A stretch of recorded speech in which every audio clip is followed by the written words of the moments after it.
Impeachment is not just about the past, it's about the future. On Insurrection Day, January 6th, President Trump did not once condemn the attack, not even once.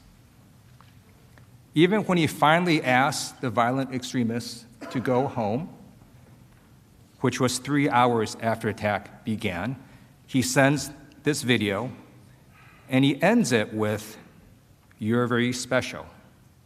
We love you."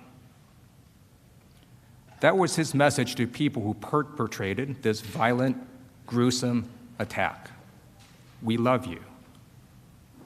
And then 2 hours later, he tweets, "Remember this day forever." This is not a man who showed remorse. But it's worse than that.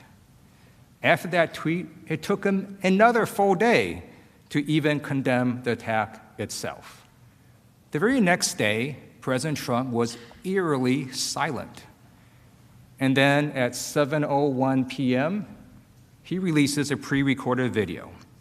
And there, President Trump, for the first time, nearly 30 hours after the attack began, acknowledges and condemns the violence and mayhem that occurred. He said the demonstrators defiled the seed of American democracy. He said that these demonstrators didn't represent this country, and if they broke the law, they would pay. But even in that video, he says more lies. He says in that very same video that he immediately deployed the National Guard. That, again, is not true. The National Guard was not deployed until over 2 hours after the attack began at around 3 p.m. Because of this late deployment, the National Guard did not arrive until after 5 p.m. And when the Guard was deployed, the Pentagon had released a statement that showed the list of people, and you saw that list, of folks that were consulted before deploying the National Guard. Several people were on that list, including the Vice President. President Trump was not on that list. And you know, as a veteran, I find it deeply dishonorable that our Commander-in-Chief did not protect us. And then later, he tries to take credit for something he failed to do. Shameful. Also in that video, you should note what it did not say. Absent from that entire video was any actual acceptance of responsibility for his actions. Absent from that video was a call to his most fervent supporters to never do this again.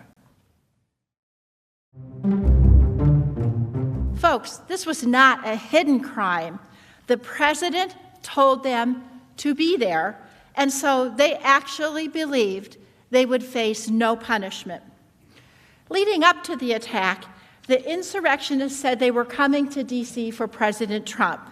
He invited them with clear instructions for a specific time and place and with clear orders. Stop the fight, or to fight to stop the certification in Congress by any means necessary. The crowd at Donald Trump's speech echoed and chanted his words. And when people in the crowd followed his direction and marched to the Capitol, they chanted the same words as they breached this building. Now let's return to this speech for a moment. During the rally, President Trump led the crowd in a Stop the Steal chant. Here's what that chant sounded like from the crowd's perspective. Here's a favorite term that all of you people really came up with. We will stop the steal. Stop the steal! Stop the steal! Stop the steal! Soon after, the president basked as the crowd chanted, "Fight for Trump." And when he incited the crowd to show strength, people responded. Storm the Capitol, invade the Capitol. Here are both of those moments, but from the crowd's perspective.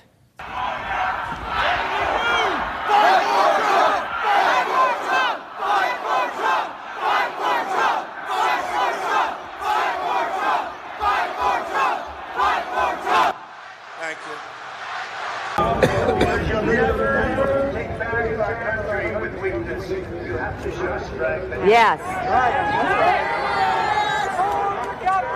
Invade the Capitol building.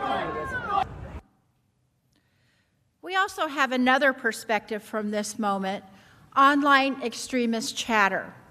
At the same time as the people in the crowd shouted, "Take the Capitol building," as President Trump said, "Show strength," a person posted to Parler saying, quote, "Time to fight, civil war is upon us." Another user said, quote, "We are going to have a civil war, get ready." An analysis found that members of civil war quadrupled on Parler in the hour after Donald Trump said, "Show strength." When the insurrectionists got to the Capitol, they continued those rally cries. Insurrectionists holding Confederate flags and brandishing weapons cheered the president's very words.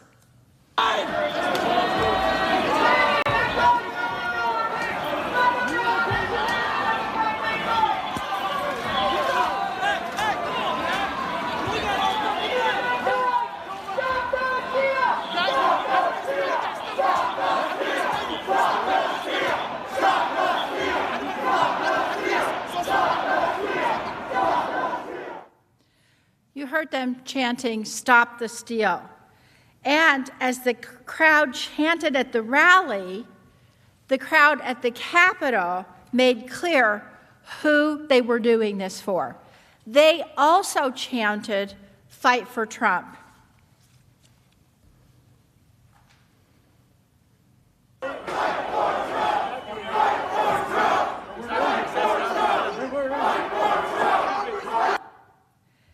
And it wasn't just that they were doing this for Mr. Trump, they were following his instructions. They said he had invited them, and in fact, as we heard, he had invited them. As one man explained on a live stream he taped from inside the Capitol, quote, "Our president wants us here. We wait and take orders from our president." Footage from inside the Capitol shows when the insurrectionists first got into the building and confronted police, the mob screamed at the officers that they were listening to President Trump. Stand there, you're outnumbered. There's a fucking million of us out there, and we are listening to Trump. You're the boss.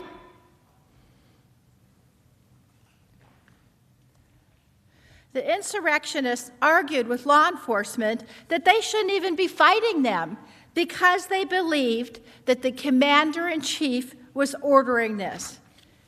This was the person's understanding. When President-elect Biden went on television that day to demand an end to the siege, one woman asked this. Does he not realize President Trump called us to siege the place? Even after the attack, the insurrectionists made clear to law enforcement that they were just following President Trump's orders. They didn't shy away from their crimes because they thought they were following orders from the commander-in-chief, and so they would not be punished. They were wrong. Now, as you consider that question of whether the president incited an insurrection, there are three questions that reasonably come to mind. Was violence foreseeable? Did he encourage violence? And did he act willfully? And I'm going to show you why the answer to every one of those questions has to be yes. First, let's start with foreseeability. Was it foreseeable that the violence would erupt on January 6th if President Trump lit a spark? Was it predictable that the crowd at the Save America rally was poised on a hair trigger for violence, that they would fight, literally, if provoked to do so? Of course it was. We've showed you how this all began with the big lie, the claim that the election was rigged and that President Trump and his supporters were the victims of a massive fraud, a massive conspiracy to rip away their votes. And as every single one of us knows, nothing in this country is more sacred.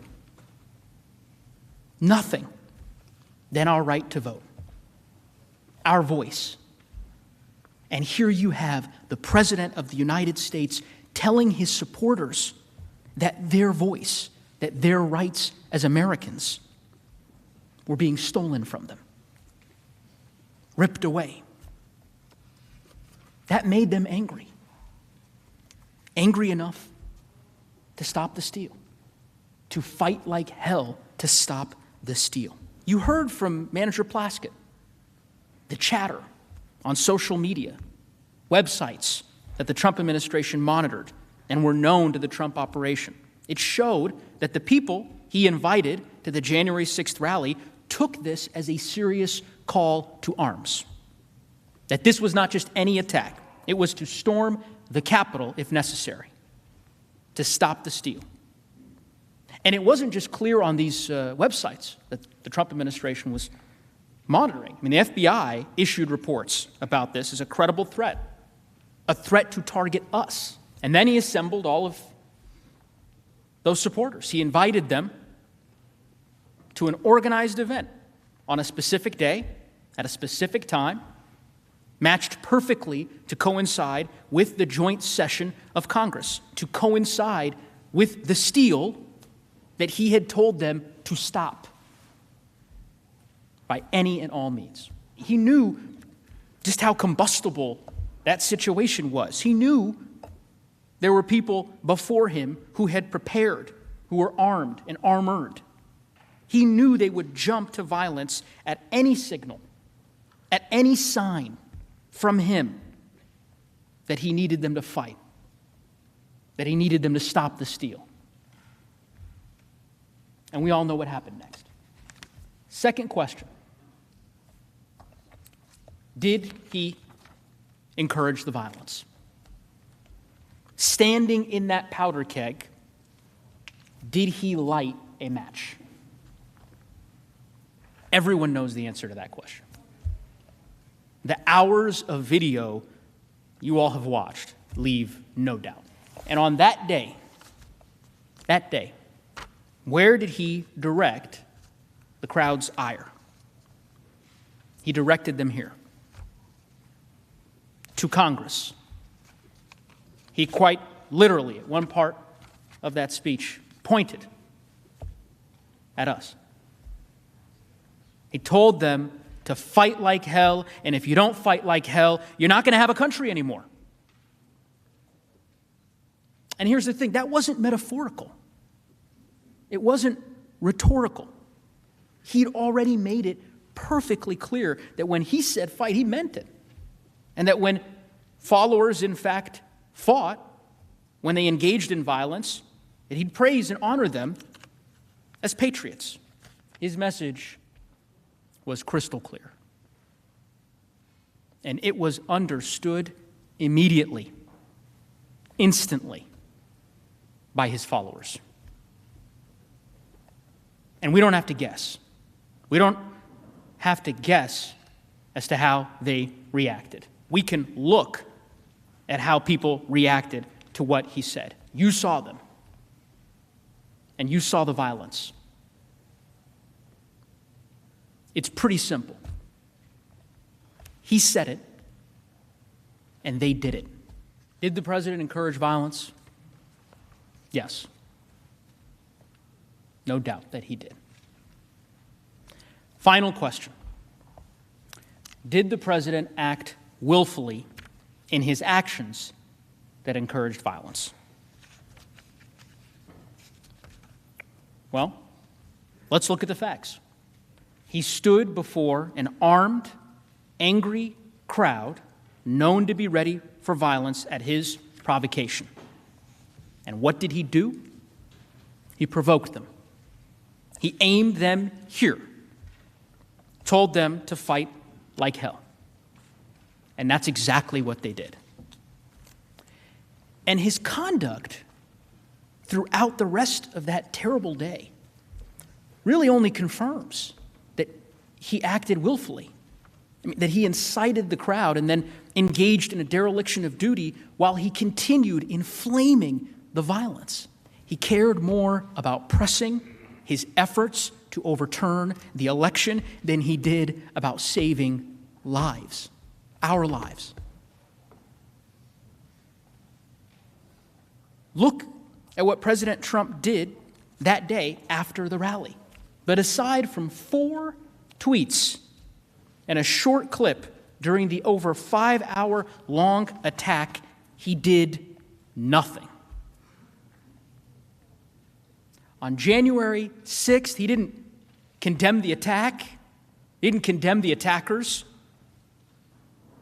didn't say that he would send help to defend us or defend law enforcement.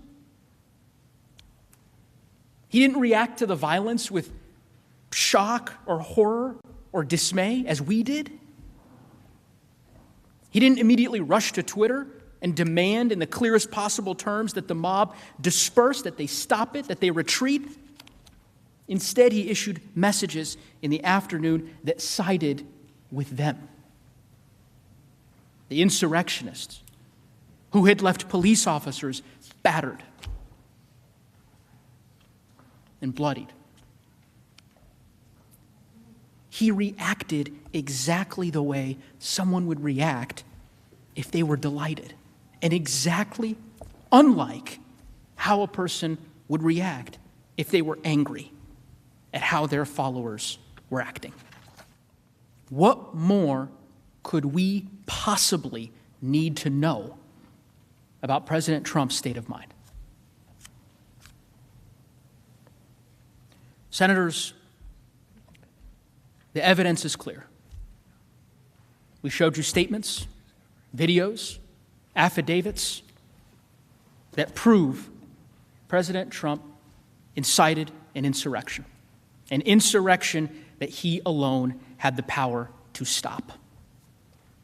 And the fact that he didn't stop it, the fact that he incited a lawless attack and abdicated his duty to defend us from it, the fact that he actually further inflamed the mob, attacking his vice president while assassins were pursuing him in this Capitol, more than requires conviction and disqualification. We humbly ask you to convict President Trump for the crime for which he is overwhelmingly guilty of. Because if you don't,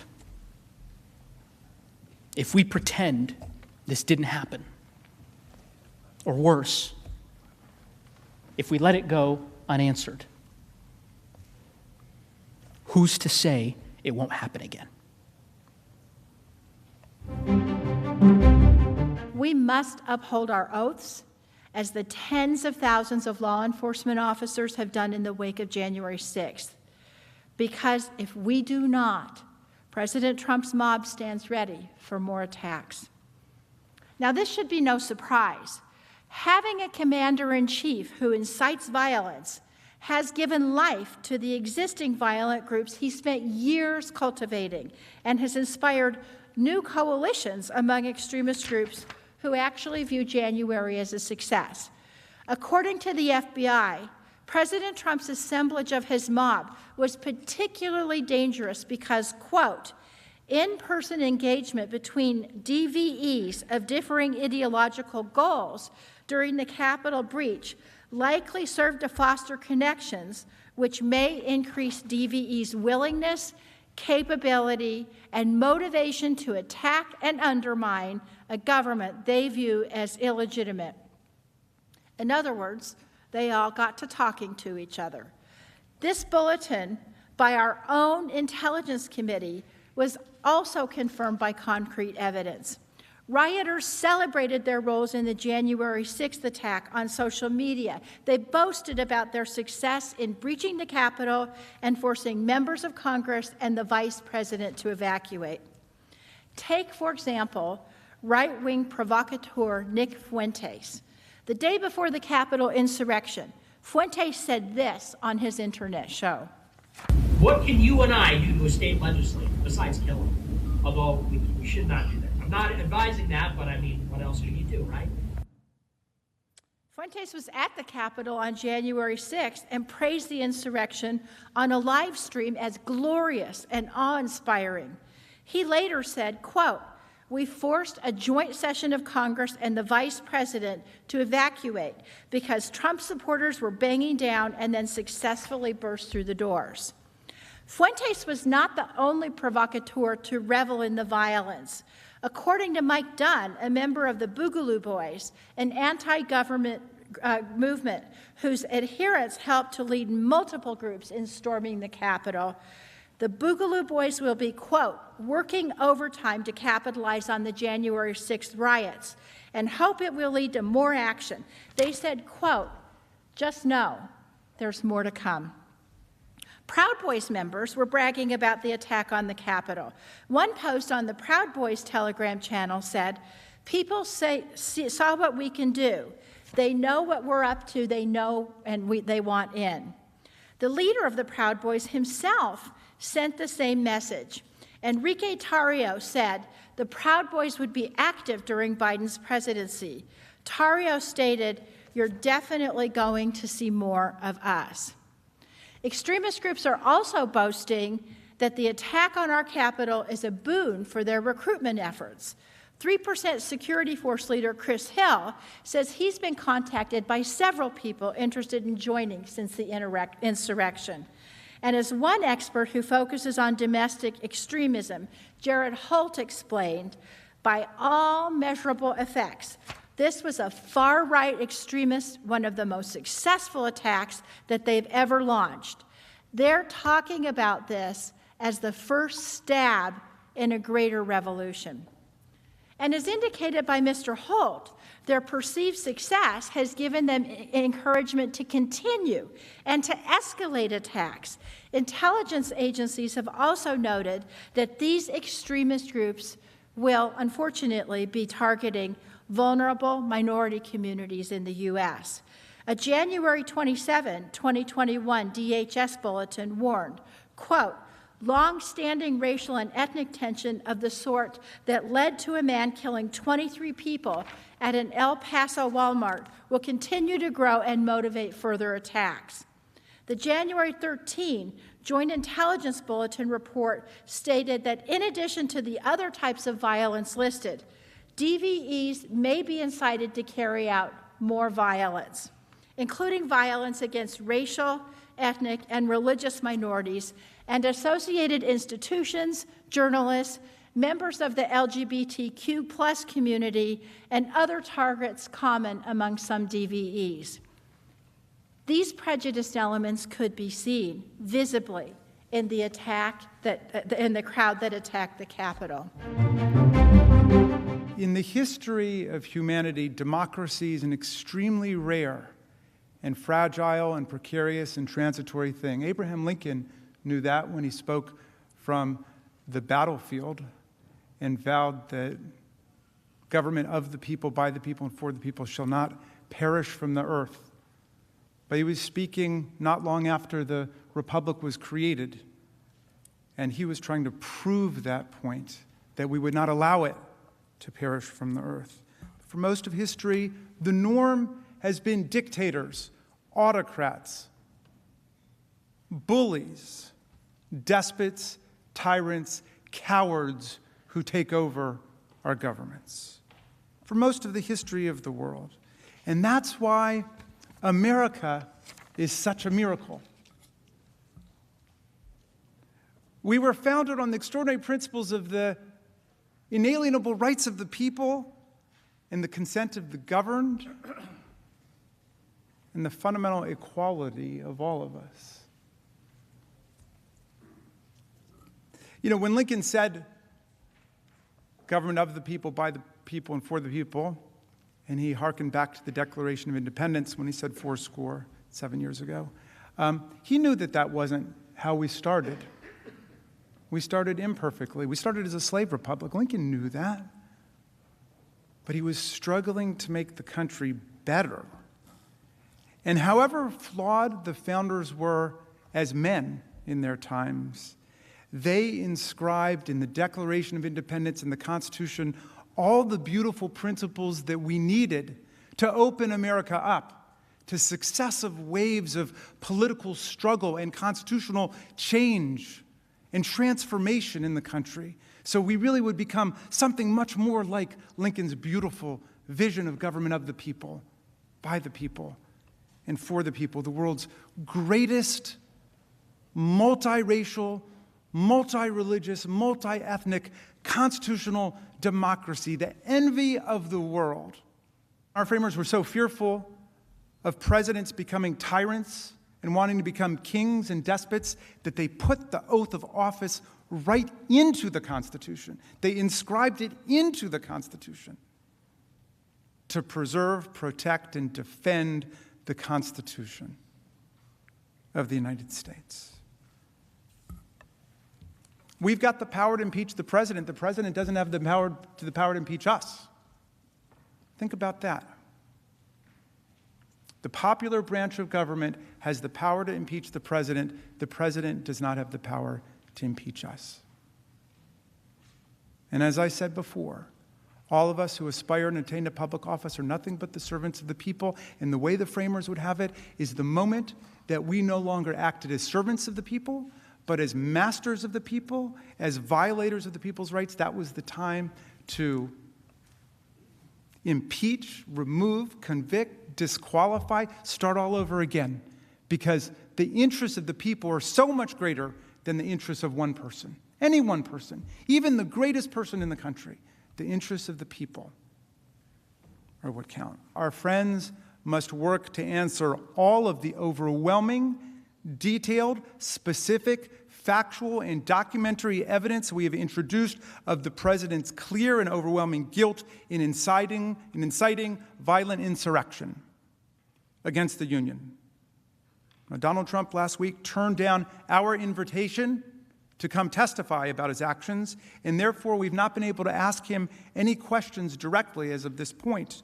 Therefore, during the course of their 16-hour allotted presentation, we would pose these preliminary questions to his lawyers, which I think are on everyone's minds right now, in which we would have asked Mr. Trump himself if he had chosen to come and testify about his actions and inactions when we invited him last week. One, why did President Trump not tell his supporters to stop the attack on the Capitol as soon as he learned of it? Why did President Trump do nothing to stop the attack for at least 2 hours after the attack began? As our constitutional commander-in-chief, why did he do nothing to send help to our overwhelmed and besieged law enforcement officers for at least 2 hours on January 16th after the attack began? On January 6th, why did President Trump not at any point that day condemn the violent insurrection and the insurrectionists? And I'll add a legal question that I hope his distinguished counsel will address. If a president did invite a violent insurrection against our government, as of course we allege and think we've proven in this case, but just in general, if a president incited a violent insurrection against our government, would that be a high crime and misdemeanor? Can we all agree at least on that? Senators, I've talked a lot about common sense in this trial because I believe that's all you need to arrive at the right answer here.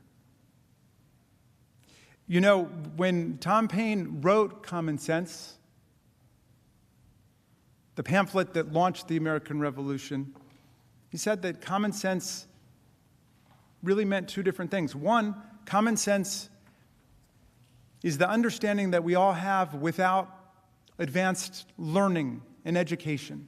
Common sense is the sense accessible to everybody, but common sense is also the sense that we all have in common. And Paine wrote this pamphlet called The Crisis, and in it he said these beautiful words, and with your permission I'm going to update the language a little bit. These are the times that try men and women's souls. These are the times that try men and women's souls. The summer soldier And the sunshine patriot will shrink at this moment from the service of their cause and their country. But everyone who stands with us now will win the love and the favor and the affection of every man and every woman for all time. Tyranny, like hell, is not easily conquered, but we have this saving consolation. The more difficult the struggle, the more glorious in the end will be our victory. Good luck in your deliberations.